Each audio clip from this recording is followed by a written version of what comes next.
Good morning students.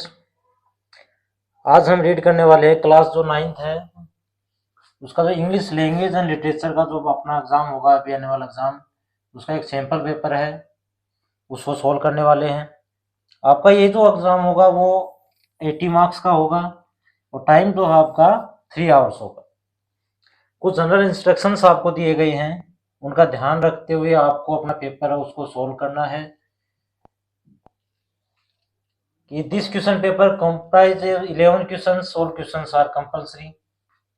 कि अपने इस क्वेश्चन पेपर में आपको 11 क्वेश्चन मिलेंगे और सभी क्वेश्चंस करने अनिवार्य है। The question paper contains 3 sections.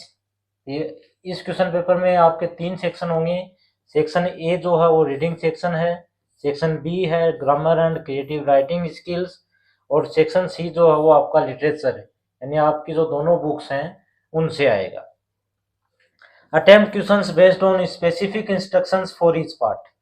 आपको प्रत्येक क्वेश्चन के साथ साथ अलग से कुछ विशेष निर्देश भी दिए गए हैं, उन्हीं को ध्यान में रखते हुए आपको प्रत्येक पार्ट को क्या करना है, सोल्व करना है। तो सबसे पहले सेक्शन ए जो है वो आपका रीडिंग पोर्शन है जो आपके 20 मार्क्स का है।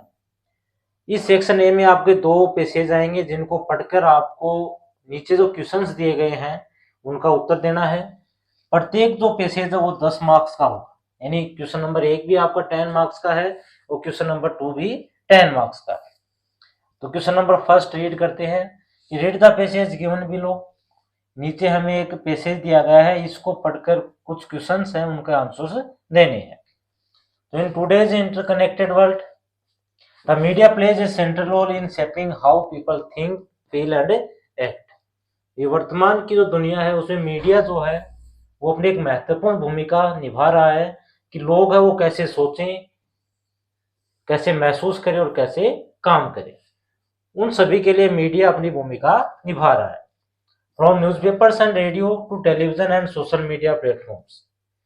कि न्यूज़पेपर समाचार से लेके आपका रेडियो, टेलीविजन और जो आपकी सोशल मीडिया प्लेटफॉर्म्स हैं। The media has evolve rapidly. सभी में जो मीडिया है वो बहुत ही तेजी से शामिल हो रही है। Influencing every aspect of modern life, यहाँ तक कि प्रत्येक अपना आधुनिक जीवन है उसको प्रभावित कर रही है। Yet while it informs and connect society, यद्यपि ये क्या करती है, समाज को जोड़ती है, सूचित करती है। It also rises serious questions about accuracy, wise and impact, कि प्रभाव, एक्यूरेसी के ऊपर भी ये गंभीर क्वेश्चन वो उठाती है। The traditional forms of media, ये अगर परंपरागत जो रूप हैं मीडिया के उनकी हम बात करें तो कौन कौन से हैं। प्रिंट फॉर्म आपका रेडियो है और television. One serve as the primary source of information, जो कभी क्या होते थे, जो सूचना है उस सूचना के प्राथमिक स्रोत होते थे। न्यूज़पेपर्स ऑफर डिटेल रिपोर्टिंग, ये जो न्यूज़पेपर्स होते हैं, समाचार पत्र, वो डिटेल से आपको सूचना प्रदान करेंगे। एंड इंक्रेज्ड रीडिंग हैबिट्स, ये हमारे जो पढ़ने की आदतें हैं उनको बढ़ावा देंगे। While radio and television broad sound and visuals to millions, जबकि आपका जो रेडियो है और टेलीविजन जो है वो किसके माध्यम से होता है, आपको साउंड और विजुअल्स जो दृश्य हैं वो दिखाई देते हैं। Making news and entertainment more accessible, जो आपकी न्यूज, समाचार या जो मनोरंजन है उसको ज्यादा महत्वपूर्ण बनाते हैं। These forms of media have a certain credibility, ये जो रूप है मीडिया के, इनकी एक निश्चित भागीदारी भी है, उत्तरदायित्व भी है। बिकॉज, क्योंकि information is usually checked and verified before publication and broadcast, क्योंकि जो सूचना है उसको पब्लिकेशन से पहले यानी ब्रॉडकास्ट या उसको छापने से पहले उनको चेक किया जाता है और वेरीफाइड किया जाता है। They also provide shared experiences, वो यहाँ तक कि अपने जो अनुभव है उनको भी प्रोवाइड करवाते हैं। फॉर इंस्टेंस, उदाहरण के लिए, watching a national event live on television और reading the morning newspaper together fosters a sense of community. ये अगर आप क्या कर रहे हो, सुबह सुबह उठकर मॉर्निंग में अगर न्यूज़पेपर पढ़ रहे हो साथ बैठ के, या फिर आप कहो तो जो नेशनल इवेंट है, जो राष्ट्रीय घटनाएं हैं, उनको अगर आप लाइव देख रहे हो तो एक सामुदायिक जो भावना है उसको बढ़ावा देते हैं। हाउएवर, हालांकि the rise of digital media has transformed how information is produced and consumed, कि अगर जो डिजिटल मीडिया का उदय जो हुआ है वो इस बात का परिवर्तन करता है कि कैसे सूचना है उसको उत्पादित करना है, कैसे उसको कंज्यूम करना है। With smartphones and the internet, ये आपके जो स्मार्टफोन है और इंटरनेट के माध्यम से people can now access news instantly from anywhere, लोग जो है तुरंत कहीं से भी सूचना प्राप्त कर सकते हैं। Social media platforms like x formally Twitter, अगर आप सोशल मीडिया प्लेटफॉर्म्स की बात करें, ये जो एक्स है यानी कि पहले जिसका नाम ट्विटर था, Instagram and YouTube allow individuals not just to consume content but also to create and share it, कि वो किसकी अनुमति देते हैं कि आप कोई भी कंटेंट है उनको बनाएं और यहाँ तक कि उनको शेयर भी कर सकते हैं।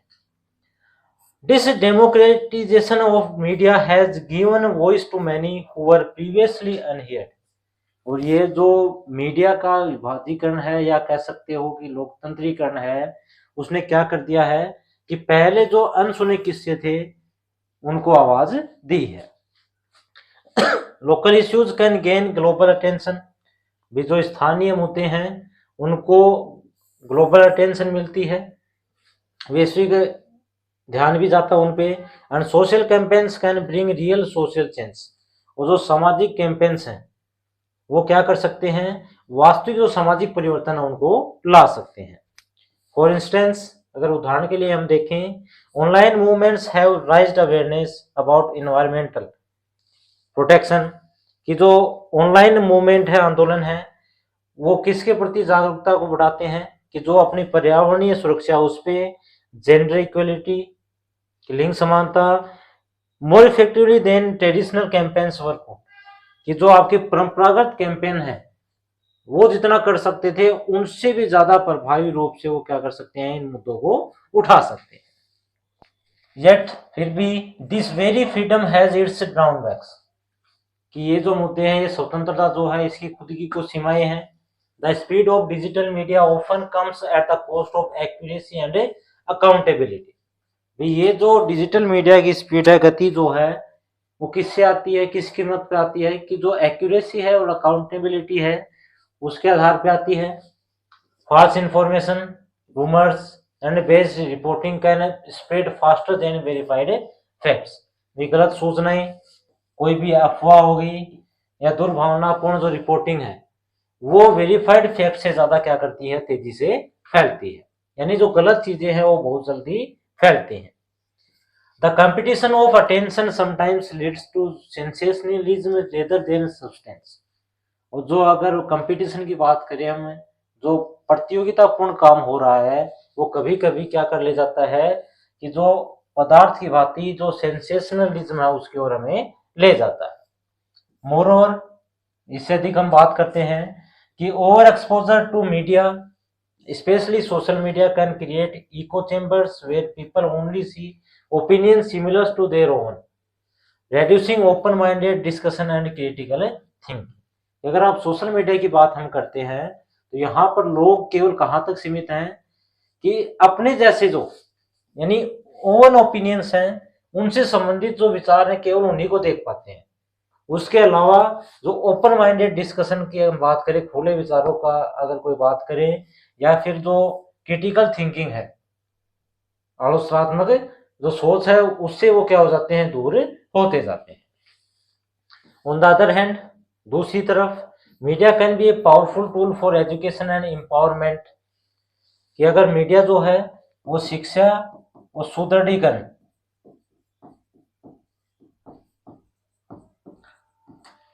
व्हेन यूज्ड वाइजली, अगर हम इसको बुद्धिमानी से काम ले तो मीडिया जो है वो शिक्षा और सुदृढ़ीकरण है उसका एक मजबूत टूल है, यंत्र कह सकते हैं, साधन है।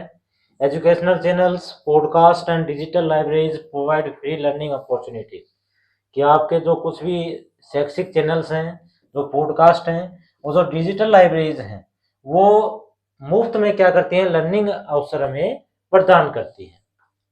Media literacy programmes now teach students to question sources and identify misinformation, कि जो मीडिया की लिटरेसी प्रोग्राम्स हैं वो अब छात्रों को क्या सिखाते हैं कि जो भी सोर्स हैं उनके ऊपर वो क्वेश्चन उठाएं और जो गलत सूचना है उसको आइडेंटिफाई करें। At the line between the creator and the consumer blurs, understanding how media works becomes essential. जो रेखा है क्रिएटर और कंज्यूमर के बीच, वो इस समझ को बढ़ावा देती है कि मीडिया जो है वो वास्तव में कितनी आवश्यक बन सकती है। कंक्लूजन, अगर हम निष्कर्ष की बात करें, the media in all it's forms remains A double edged sword, कि जो मीडिया है वो एक दो धारी तलवार की भांति है। It has the potential to inform, inspire and unite. इसमें क्या ताकत संभावना है कि हमें सूचना दे सकती है, प्रेरित कर सकती है और संगठित कर सकती है, but also to mislead, divide and manipulate. यहाँ तक कि हमें मिसलीड भी करेगी, डिवाइड भी कर सकती है और मैनिपुलेट भी कर सकती है। यानी सीधी सी हम बात करें तो मीडिया जो है उसके कुछ लाभ भी हैं, कुछ हानियां भी है। तो based on your reading of the passage, भाई इस पैसेज को पढ़ने के आधार पे आंसर द फॉलोइंग क्वेश्चंस। नीचे हमें कुछ क्वेश्चंस दिए गए हैं, उनके आंसर देने हैं। क्वेश्चन नंबर फर्स्ट है कि complete the following with reference to paragraph first. यहाँ आपको पैराग्राफ के आधार पे बताने होंगे कौन सा क्वेश्चन कहाँ से आया है। फर्स्ट क्वेश्चन आपका 1 नंबर का होगा कि the biggest shift in the world of communication has come from. तो किससे आया है? डिजिटल मीडिया,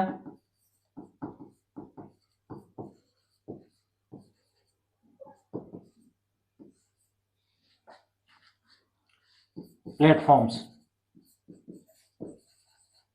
फर्स्ट में आपका हो जाएगा डिजिटल मीडिया प्लेटफॉर्म्स।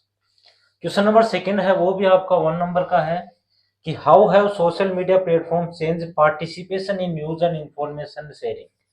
कि कोई भी सूचना है या समाचार को बांटने में कि जो सोशल मीडिया प्लेटफॉर्म्स हैं उनकी भागीदारी किस प्रकार चेंज हो चुकी है।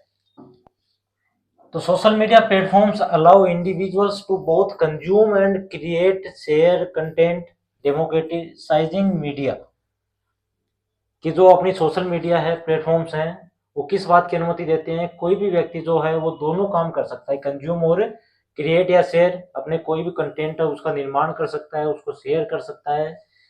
और an example is online movements rising awareness about the environmental protection and gender equality. एक उदाहरण की हम बात करें तो कुछ ऑनलाइन मूवमेंट्स हैं जो किसके प्रति जागरूकता को बढ़ा रहे हैं कि अपनी जो पर्यावरणीय सुरक्षा है उसके और जो लिंग समानता है उन मुद्दों को ऑनलाइन वो क्या कर रहे हैं, बढ़ावा दे रहे हैं। क्वेश्चन नंबर थर्ड है आपका, ये 2 मार्क्स का है कि list any 2 advantage of traditional forms of media mention in the passage. कि अपने पैसेज में जो मीडिया की जो परंपरागत रूप हैं उनके 2 लाभों को आपको बताना है। तो 2 advantage are that the information is usually checked and verified before publication और ब्रॉडकास्ट। तो पहला एडवांटेज तो ये है कि अगर कोई भी न्यूज है उसको क्या किया जा रहा है, इंफॉर्मेशन जो है उसको पब्लिश करने से पहले और ब्रॉडकास्ट करने से पहले चेक्ड और वेरीफाइड किया जाता है। And they provide shared experiences like watching a national event together. वो किसको भी प्रोवाइड करवाते हैं कि अपना जो अनुभव है, किसको, जैसे कि आप नेशनल इवेंट्स हैं उनको साथ साथ देख रहे हो। तो ये 2 आपके एडवांटेज हैं। क्वेश्चन नंबर 4 है आपका कि fill in the blank suitably with reference to paragraph 3। ये भी आपका 2 नंबर का क्वेश्चन होगा, 2 खाली स्थान आपको मिलेंगे कि अकॉर्डिंग टू द पैसेज के आधार पे digital media can create and limit when people only see opinions similar to their own. तो यहाँ पे आपको क्या मिलेगा कि वो किसको क्रिएट करते हैं, echo chambers, and limit critical thinking.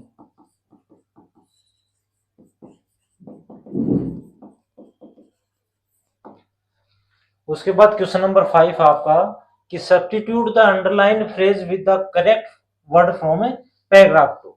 एक वर्ड दिया गया है उसको आपको सब्स्टिट्यूट करना है कि social media allows ordinary people to create and spread their own content instantly. तो क्रिएट एंड स्प्रेड जो है वो उसका सेंस किया जाएगा ब्रॉडकास्ट। ऑप्शन ए जो है वो आपका करेक्ट आंसर है। क्वेश्चन नंबर 6 है कि what concern does the writer express about the speed of digital media, कि जो डिजिटल मीडिया की स्पीड है उसके बारे में कवि लेखक जो है वो किस प्रकार की अपनी चिंता व्यक्त कर रहा है। तो the writer is concern that the speed of digital media often comes at the cost of accuracy and accountability. वे जो राइटर है उसका ये इस बात से चिंतित है कि जो डिजिटल मीडिया की गति है, स्पीड है, वो किसकी कीमत पे आ रही है, एक्यूरेसी और अकाउंटेबिलिटी की। With false information spreading faster than facts, कि जो गलत सूचनाएं हैं वो तथ्यों की बजाय ज्यादा तेजी से फैलती है। उसके बाद क्वेश्चन नंबर 7 है आपका कि according to the passage what educational benefit does media provide when used wisely, कि जब आप मीडिया को बुद्धिमानी से काम में लोगे तो कौन सी शैक्षणिक लाभ है वो हमें प्रदान करती है। तो media provides free learning opportunities through educational channels, podcast and digital libraries, कि जो मीडिया है वो हमें कह सकते हो कि कुछ जो एजुकेशनल चैनल्स हैं, पॉडकास्ट और डिजिटल लाइब्रेरीज के माध्यम से सीखने के कुछ नए अवसर है वो प्रदान करती है। उसके बाद क्वेश्चन नंबर 8 है आपका कि complete the sentence with the correct response. ये भी आपका 1 नंबर का है कि the writer's tone in the passage is appreciative and balanced. तो आपके फर्स्ट पैसेज में आपके 8 क्वेश्चंस हैं। प्रत्येक क्वेश्चन आपके लगभग 1-1 नंबर का है। 2 क्वेश्चन है आपके 2-2 नंबर के, और बाकी जो 6 क्वेश्चन है वो 1-1 नंबर के हैं। टोटल हो गए आपके 10 मार्क्स। यानी फर्स्ट पैसेज भी आपका 10 मार्क्स का है और सेकंड का भी सेम आपका 10 मार्क्स का आएगा, जो हम अभी रीड करने वाले हैं।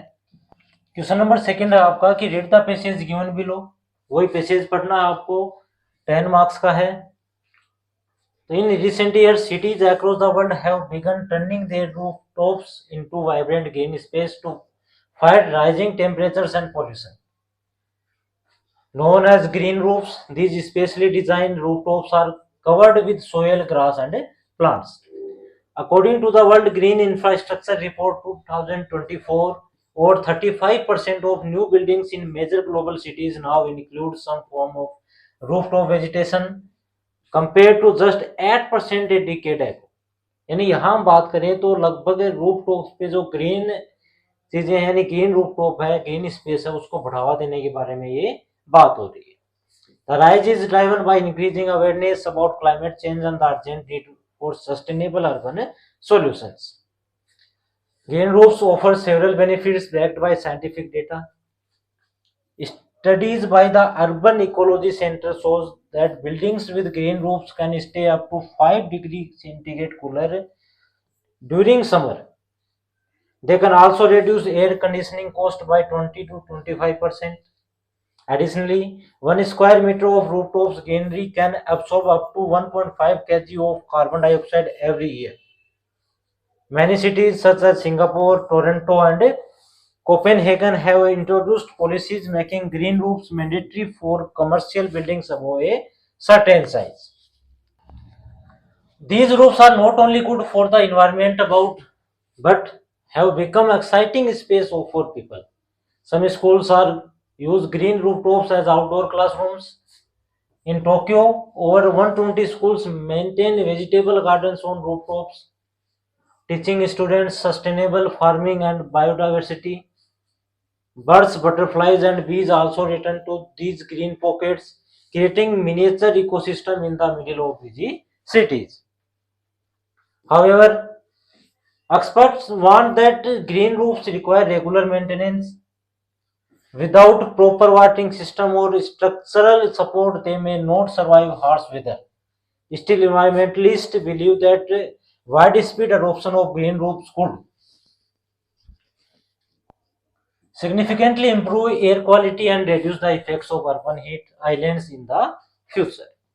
यानी जो ग्रीन रूफटॉप्स हैं, ग्रीन रूफटॉप्स वो क्या क्या हमें लाभ दे सकती है उसके बारे में यहाँ पे बताया गया है। तो इसी पैसेज के आधार पर नीचे कुछ क्वेश्चंस हैं, उनके आंसर हमें देने हैं। फर्स्ट वाला क्वेश्चन आपका 1 मार्क्स का है कि what does the rise from 8% to 35% of buildings with green roof suggest.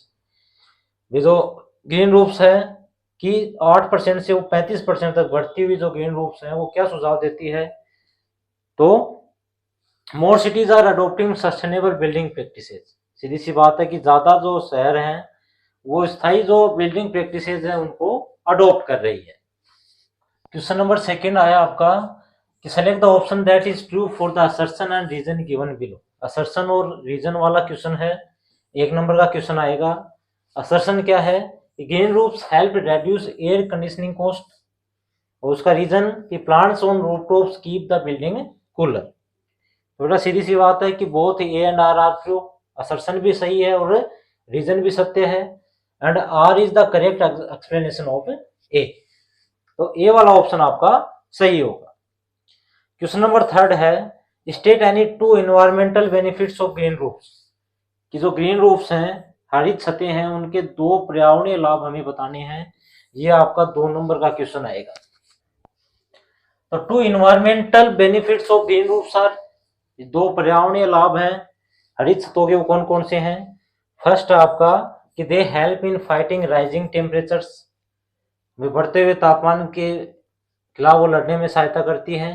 और दूसरा क्या है, they can absorb up to 1.5 kg of carbon dioxide per square metre annually, कि पर स्क्वायर मीटर वार्षिक रूप से वो 1.5 किलो कार्बन डाइऑक्साइड है उसको अब्सॉर्ब करती है। उसके बाद क्वेश्चन नंबर 4 है, वो भी आपका 1 मार्क्स का है कि pick the option closest to in meaning to adoption used in a paragraph हो, कि हमें नजदीकी जो अडॉप्शन का जो वर्ड है या समानार्थी शब्द है वो हमें यहाँ बताना है। तो एक्सेप्टेंस है वो करेक्ट आंसर होगा, सी ऑप्शन आपका। क्वेश्चन नंबर 5 है कि according to the passage why are some cities making green roofs mandatory. Passage के अनुसार कुछ जो शहर हैं वो ग्रीन रूफ्स को बनाने के लिए अनिवार्य क्यों कर रही है। तो according to the passage some cities are making green roofs mandatory due to increasing awareness about climate change and the urgent need of sustainable urban solutions. कुछ शहर इसलिए मैंडेटरी कर रही है, एक तो increasing awareness about climate change, हमारा जो पर्यावरण परिवर्तन हो रहा है उसके प्रति जागरूकता फैलाने के लिए, और जो अर्जेंट नीड है तुरंत आवश्यकता है सस्टेनेबल अर्बन सॉल्यूशंस की, उसके लिए वो इसको मैंडेटरी कर रही है। नेक्स्ट हमारा क्वेश्चन नंबर 6 भी आपका 1 मार्क्स का है कि कंप्लीट द फॉलोइंग सेंटेंस, कि building with green roofs can stay up to cooler during summer. जिन छतों के ऊपर ग्रीन रूफ्स हैं वो समर के दौरान कितनी ठंडी रह सकती हैं, तो 5 डिग्री सेल्सियस। क्वेश्चन नंबर 7 है what evidence shows that green roofs can support biodiversity. ये भी आपका 1 नंबर का क्वेश्चन है। तो the evidence is that birds, butterflies and bees also return to these green pockets creating miniature ecosystems in the middle of busy cities. ये जो सबूत था किसका, कि जैव विविधता का समर्थन का, ये ग्रीन रूफ्स कैसे उसको समर्थित करती हैं। तो उसका क्या सबूत है कि जो बर्ड्स हैं, पक्षी हैं, तितलियां हैं और मधुमक्खियां जो हैं वो वापस इन पॉकेट्स में, ग्रीन पॉकेट्स में लौट रही हैं, और एक बीजी जो शहर है इनके बीच एक इकोसिस्टम का निर्माण कर रही है। उसके बाद क्वेश्चन नंबर 8 है आपका, ये भी 1 नंबर का है कि complete the following suitably. According to the passage experts want that green roofs may fail if. ये जो एक्सपर्ट्स हैं उनका मानना है कि जो ग्रीन रूफ्स हैं वो फेल हो सकती हैं, क्यों, यदि क्या होगा, तो they do not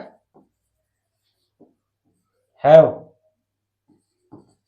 proper water system, कि अगर उनमें प्रॉपर वाटर जो सिस्टम नहीं होगा तो वो असफल हो सकता है। प्रॉपर वाटरिंग सिस्टम्स के बिना वो असफल हो सकते हैं। क्वेश्चन नंबर 9 है आपका कि name one city mention in the passage that has policies promoting green roofs. उस एक शहर का नाम बताइए कि जिसने ग्रीन रूफ्स को प्रमोट करने के लिए कुछ नीतियां बनाई है। तो 3 नाम अपने सामने आए थे, एक था सिंगापुर, एक टोरंटो भी आया था, और एक आया था कोपेनहेगन। तीनों में से आप कोई भी नाम लिख सकते हैं। ये था आपका क्वेश्चन नंबर सेकंड, इसमें आपके 9 क्वेश्चंस हैं। फर्स्ट वाले में 8 क्वेश्चन थे, इसमें 9 क्वेश्चंस हैं। एक क्वेश्चन है वो 2 नंबर का है और बाकी के 8 क्वेश्चन है वो आपके 1-1 नंबर के। इन टोटल हो गए आपके 10 मार्क्स। यानी ए पार्ट जो है वो हमारा 20 मार्क्स का हो गया है। इसके बाद आता है पार्ट बी यानी सेक्शन बी। उसके बाद सेक्शन बी जो है हमारा ग्रामर और क्रिएटिव राइटिंग स्किल से 20 मार्क्स का है। क्वेश्चन नंबर थर्ड में आपके 12 क्वेश्चन आएंगे, यानी 12 क्वेश्चन है जिसमें से आपको कोई भी 10 करने हैं और प्रत्येक क्वेश्चन है वो 1-1 नंबर का होगा। टोटल ये 10 नंबर का आपका क्वेश्चन नंबर 3 होगा। फर्स्ट वाला क्वेश्चन है कि supply the correct form of the verb in the following sentence. ये वर्ब का सही रूप आपको यहाँ फिल करना है। तो Riya her homework before going out to play. तो जब बिफोर की बात आती है तो बिफोर के बाद अगर पास्ट कंटिन्यूअस है या कोई भी कंटिन्यूअस है तो उससे पहले हम कौन सा यूज करेंगे? पास्ट परफेक्ट यूज करेंगे। तो क्या जाएगा आपका? Had finished. Question number second है कि choose the most suitable model to complete the sentence meaningfully. सही मॉडल का यूज करना है कि you check the weather forecast before travelling. तो ये कंपल्सन की बात हो गई और कंपल्सन में हम किसका यूज करते हैं? मस्ट का यूज करते हैं। कंपल्सन में आपका क्या आएगा? मस्ट का यूज होगा। उसके बाद क्वेश्चन नंबर 3 है कि identify the error and correction it. सही हमें एरर ढूंढना है और उसको करेक्ट करना है। तो he have completed the project on time. तो यहाँ एरर कौन सा है? हैव, क्योंकि सिंगुलर सब्जेक्ट है आपका ही और सिंगुलर सब्जेक्ट अगर हो तो उसके साथ सिंगुलर वर्ब हम काम में लेंगे। तो हैव के बजाय यहाँ करेक्शन क्या होगा आपका? हैज आ जाएगा। क्वेश्चन नंबर 4 है कि read the dialogue and choose the correct reported speech. Reported speech के आपके 2 या 3 क्वेश्चन आएंगे, उनको स्पेशल ध्यान आपको रखना है। तो टीचर है why are you late today. Student कह रहा है ये मिस द स्कूल बस। तो the teacher asked the student why he was late and the student replied that.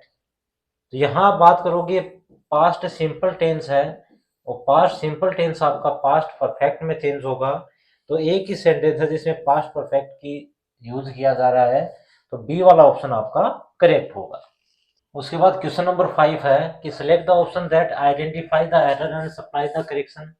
वो दोबारा आपका कौन सा आ रहा है? एरर करेक्शन वाला। My cousins lives in a big house near the lake. तो देखोगे कजिन्स सब्जेक्ट आपका प्लूरल है, तो प्लूरल के साथ वर्ब भी आपकी क्या होनी चाहिए? प्लूरल के अकॉर्डिंग। तो बी वाला ऑप्शन आपका करेक्ट है। लिव्स की एरर होगा, करेक्शन हो गया आपका लिव। क्वेश्चन नंबर 6 है कि report the dialogue completing the sentence. Father कह रहा है don't forget to lock the door, जिसमें डॉक्टर कह रही है कि ओके आई वॉन्ट। तो आपको क्या करना है? इसका वही नरेशन वाला रूप आपको चेंज करना है। The father reminded his daughter, किसके बारे में बताया था? कि not to forget to lock the door. Next हमारा क्वेश्चन है question number 7, identify the error and supply the correction. कि each of the players were given in a certificate. तो यहाँ बात करोगे ईच जो है वो आपका सिंगुलर सब्जेक्ट है। कौन सा? सिंगुलर सब्जेक्ट है। अगर सिंगुलर सब्जेक्ट है तो हेल्पिंग वर्ब की बजाय क्या होगी? वॉज होगी। यानी यहाँ एरर क्या है? वर। उसका सही करेक्शन क्या होगा? वॉज। उसके बाद क्वेश्चन नंबर 8 है आपका कि complete the sentence with the correct option. कि by the time we reach the station the train had left. B वाला ऑप्शन आपका करेक्ट है। क्वेश्चन नंबर 9 कि fill in the blank with the appropriate option. There are not chairs for all the guest. तो chairs आपका countable noun है। अगर countable noun है तो जो डिटरमिनर्स है वो भी आपका काउंटेबल होगा। तो कौन सा आ जाएगा? मैनी। क्वेश्चन नंबर 10 है आपका कि fill in the blank with the correct model.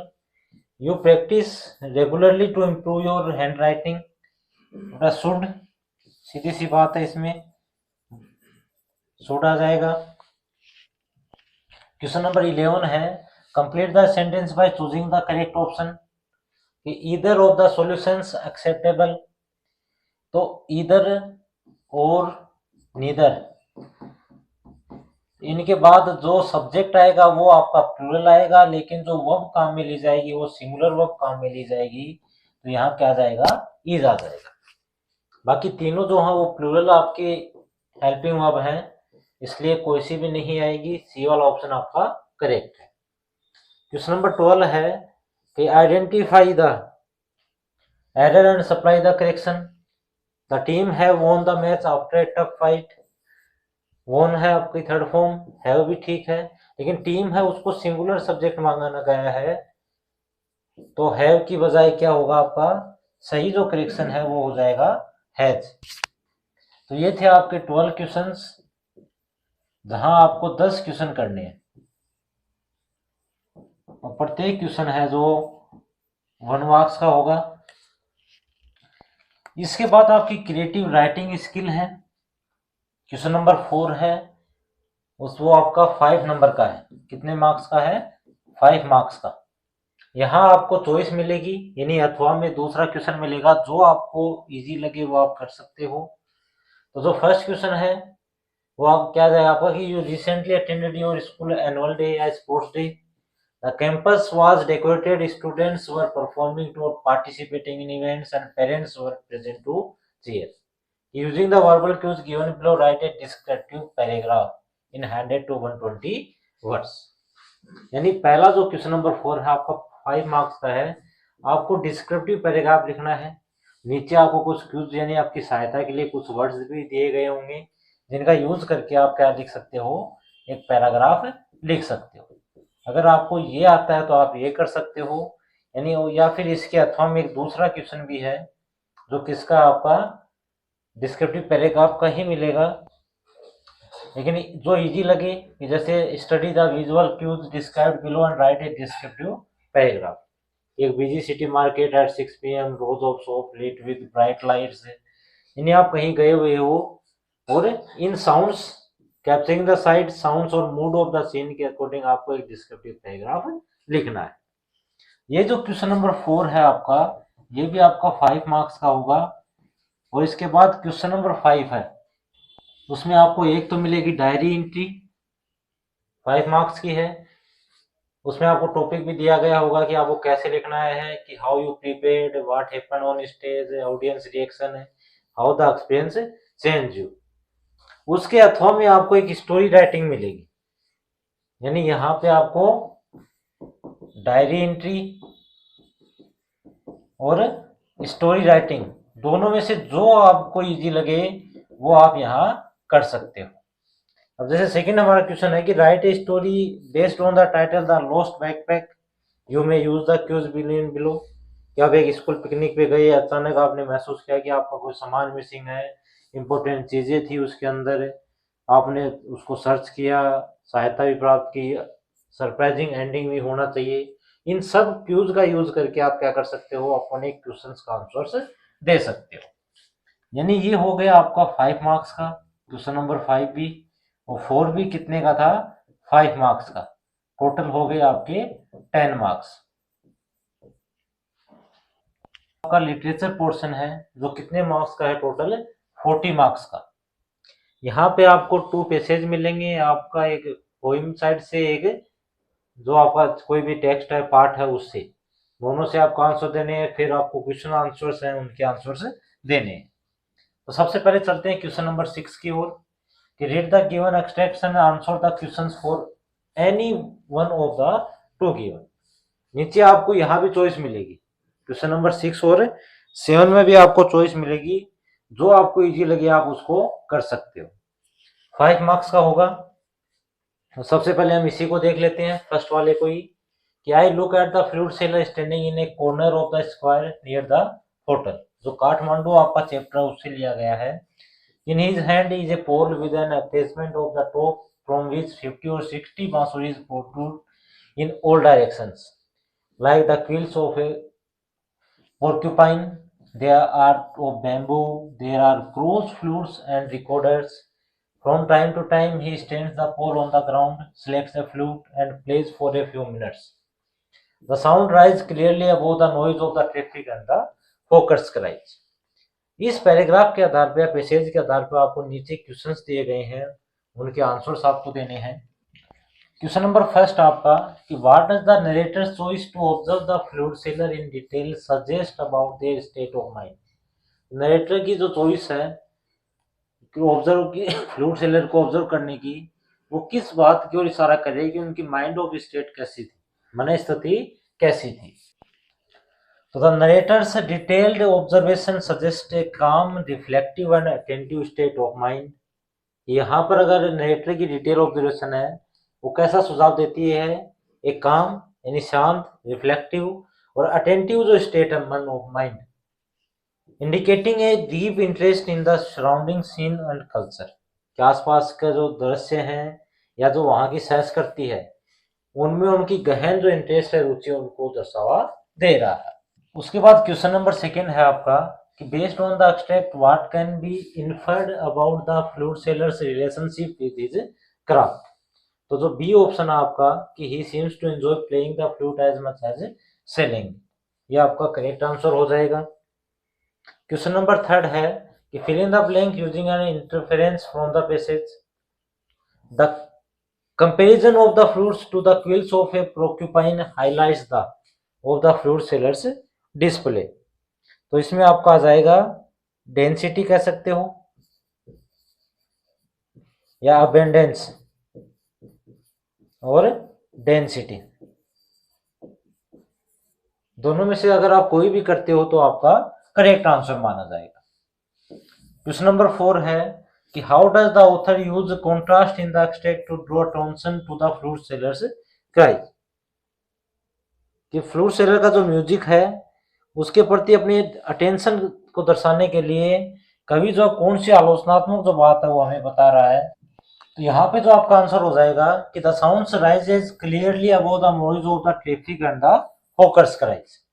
ये आपका क्वेश्चन नंबर 4 का आंसर हो जाएगा। उसके बाद क्वेश्चन नंबर 7 है आपका कि read the given extract and answer the questions of any one of the two given. यहाँ भी आपको चॉइस मिलेगी, 2 क्वेश्चन आपको मिलेंगे, दोनों में से कोई से भी आपका इजी लगे वो आप कर सकते हो। 5 मार्क्स का क्वेश्चन है। ये slumber did my speed seal जो पोएम है आपको उससे लिया गया है। I had no human fears, she seemed a thing that could not feel the touch of the earthly years. तो क्वेश्चन नंबर फर्स्ट है आपका कि what does the phrase a slumber did my speed seal suggest about the poet's emotional state.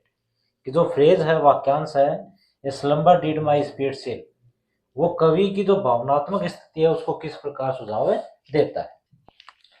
So the poet's spirit was in a state of deep, peaceful unawareness of a profound emotional shocking grief, where he had no realization of the truth of mortality or the potential for loss।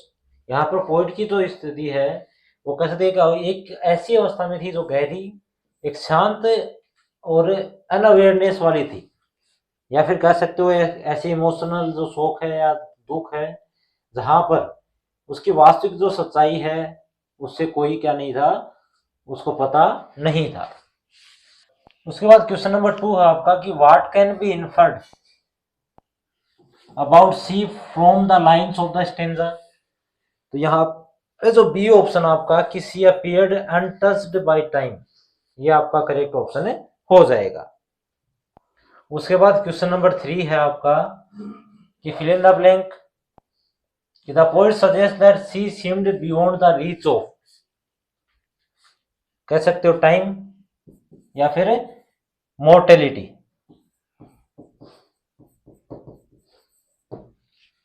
Question number 4 है आपका कि how does the poet use contrast between human fears and the idea of being untouched by time to convey deeper meaning.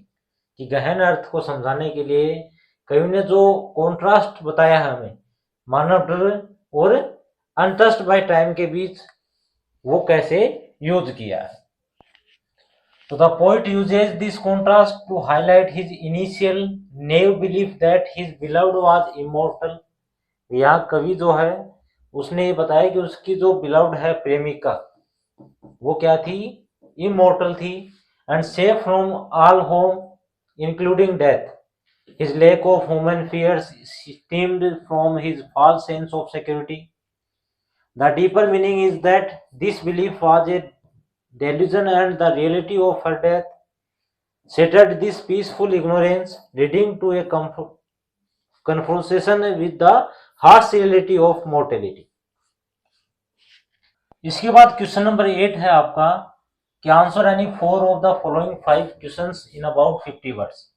यहाँ आपको 4 question attempt करने हैं और प्रत्येक question और 3-3 मार्क्स का है, यानी टोटल हो गया आपके 12 मार्क्स।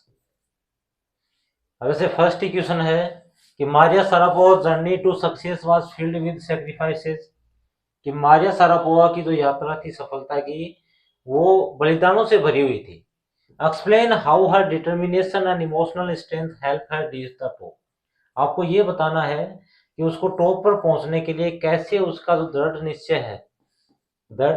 निश्चय और जो उनकी भावनात्मक स्थिति थी, भावनात्मक जो स्ट्रेंथ थी, ताकत थी, शक्ति थी, उसने उसकी किस प्रकार सहायता की थी।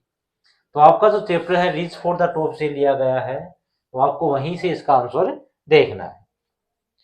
सेकेंड क्वेश्चन है आपका जैसे describe two incidents from Kalam early life, कि कलाम की जो प्रारंभिक जीवन है उसकी 2 ऐसी घटनाएं बतानी है that highlight the values he learn from his parents, जो उन्होंने अपने पिता से या माता पिता से जो भी मूल्य नैतिकता उन्होंने प्राप्त की थी उसको हाईलाइट करती हैं। How did these values influence his later life, और कैसे इन नैतिक मूल्यों ने उनके बाद का जीवन है उसको प्रभावित किया था। माय चाइल्डहुड से लिया गया है डॉक्टर कलाम वाले चैप्टर से। क्वेश्चन नंबर सी है कि explain how the theme of mistaken identity shape the events of the play, how does Gerard use this to his advantage. If I were use से आपका ये क्वेश्चन लिया गया है। तो जैसे ही आपने अपने चैप्टर पढ़े हैं उनसे आपको एक क्वेश्चन इजीली मिल जाएंगे, वहां से आप इनको सोल्व कर सकते हो। डी वाला क्वेश्चन आपका कि how did Einstein approach to learning differ from that of a typical student, what does this reveal about the nature of genius, a truly beautiful mind से आपका क्वेश्चन लिया गया है। यहाँ आपको 4 क्वेश्चन करने हैं 5 में से। इसका 5वां जो क्वेश्चन है वो है the arrival of the snake transform the doctor's visit, the arrival of the snake transform the doctor's view of both beauty और fear, explain how the incident became a turning point. The snake and the mirror से आपका question लिया गया है। तो ये जो आपका 8 नंबर का क्वेश्चन है वो 12 मार्क्स का है। इसके बाद क्वेश्चन नंबर 9 है कि answer any 2 of the following 3 questions in about 40 to 50 words. आपकी जो सप्लीमेंट्री बुक है उससे क्वेश्चंस लिए गए हैं। 3 में से आपको कोई भी 2 क्वेश्चन करने हैं। प्रत्येक क्वेश्चन 3-3 नंबर का, यानी टोटल हो गया आपके 6 मार्क्स। फर्स्ट क्वेश्चन है आपका कि what change take place in the swallow as he spends time with the happy prince, कि स्वेलो में कौन से परिवर्तन आए जो उन्होंने अपना समय हैप्पी प्रिंस के साथ बिताया था।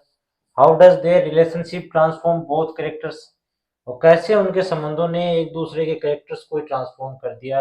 हैप्पी प्रिंस से आपका क्वेश्चन लिया गया है। सेकेंड क्वेश्चन है आपका कि describe the transformation in Johnsy's attitude after seeing the last leaf, कि लास्ट लिप को देखने के बाद जोंसी के एटीट्यूड में जो भी परिवर्तन हुआ उसका वर्णन करना है। What lesson does she learn, वो इनसे कौन सी शिक्षा उसे मिलती है। तो लास्ट लिप से आपका क्वेश्चन लिया गया। क्वेश्चन सी है कि why was Toto considered both a naughty and an entertaining pet, कि जो टोटो है उसको एक नोटी और एंटरटेनिंग पेट दोनों तरह से क्यों बताया गया, समझा गया है। Describe with examples from the text, part से जो कुछ एग्जांपल के साथ साथ इसका वर्णन करना आपको। द एडवेंचर ऑफ टोटो से आपका क्वेश्चन लिया गया, यानी यहाँ भी आपको केवल 2 क्वेश्चन हैं वो अटेम्प्ट करने हैं। प्रत्येक क्वेश्चन आपका 3 मार्क्स का है। इसके बाद है आपका क्वेश्चन नंबर 10 और 11। 10 जो क्वेश्चन है यहाँ आपको चॉइस मिलेगी, 2 में से आपको एक करना है कि answer any one of the following 2 questions in about 100 to 120 words. ये जो क्वेश्चन आपका 6 मार्क्स का है, ध्यान रखना कितने नंबर का है, 6 नंबर का। तो the story suggest that technology can never fully replace human teachers, जो कहानी हमें ये बताती है कौन सी, द फन दे हैड वाली, कि जो टेक्नोलॉजी है, तकनीक है, वो कभी भी पूर्ण रूप से मानव जो शिक्षक है उनकी जगह नहीं ले सकती। क्या आप इस बात से सहमत हैं? Do you agree? Use detail references from the story to discuss the disadvantage of Margie's robotic learning environment. कि आपको क्या करना है कि जो मार्जी जो है उसके रोबोटिक लर्निंग इन्वायरमेंट है, उसके कुछ जो हानियां हैं उनके बारे में डिस्कस करना है। And why she longs for real classrooms, उसकी चाहत क्यों थी कि वो वास्तविक क्लासरूम्स हैं वो चाहती थी।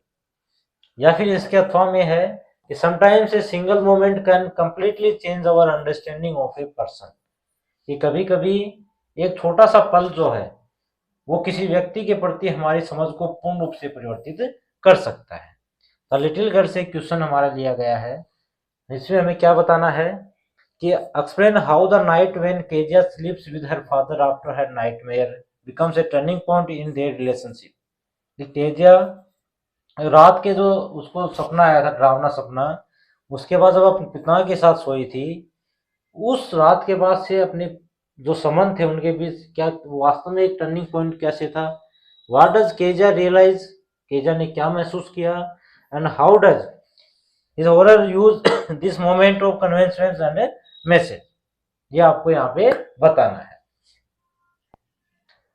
उसके बाद क्वेश्चन नंबर 11 जो है आपका, यहाँ भी आपको चॉइस मिलेगी, दो में से आपको एक ही क्वेश्चन करना है।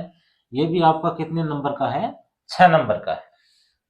फर्स्ट क्वेश्चन है जैसे in the kingdom of fool से लिया गया है कि how does the strange justice system the selection of the disciple for execution and the guru's final solution contribute to the humour and deeper meaning of the story.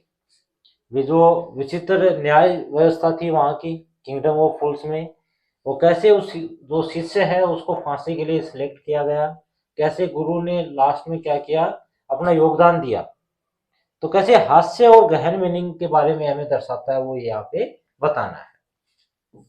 इसके अथवा में है the beggar से क्वेश्चन लिया गया है कि what incidents mark his turning points, कौन सी घटनाएं उनके जीवन में टर्निंग पॉइंट बनती है। And what does the story suggest about the power of kindness and second chances, वो जो कहानी है ये तो दयालुता की शक्ति है, किसकी? दयालुता। और जो सेकंड चांसेस है, दूसरा अवसर जो हमें जिंदगी देती है, उसके बारे में क्या सुझाव देती है। यहाँ इन दोनों में से आपको कोई भी एक क्वेश्चन करना है। बेटा ये था आपका सैंपल पेपर। 80 मार्क्स का है। प्रत्येक क्वेश्चन आपको बता दिया गया है किस प्रकार से अटेम्प्ट करना है, कौन सा क्वेश्चन है, कितने मिनट में आपको करना है, वो टाइम भी आपको सेट रखना पड़ेगा। तो सारा हमने आपको बता दिया है, आराम से आप अपने क्वेश्चन पेपर को अटेम्प्ट कर सकते हो। इसके अलावा बाकी के सब्जेक्ट के जो भी क्वेश्चन पेपर हैं आपके मॉडल पेपर है, वो आपको प्लेलिस्ट में मिल जाएंगे। आप अपने चैनल पे जाइए, प्लेलिस्ट में जाइए, क्लास 9th के all annual exam model paper के नाम से एक प्लेलिस्ट है, वहां से आपको हर सब्जेक्ट का मॉडल पेपर मिलेगा। आप उसको ढंग से पढ़िए और अच्छे नंबर प्राप्त करिए।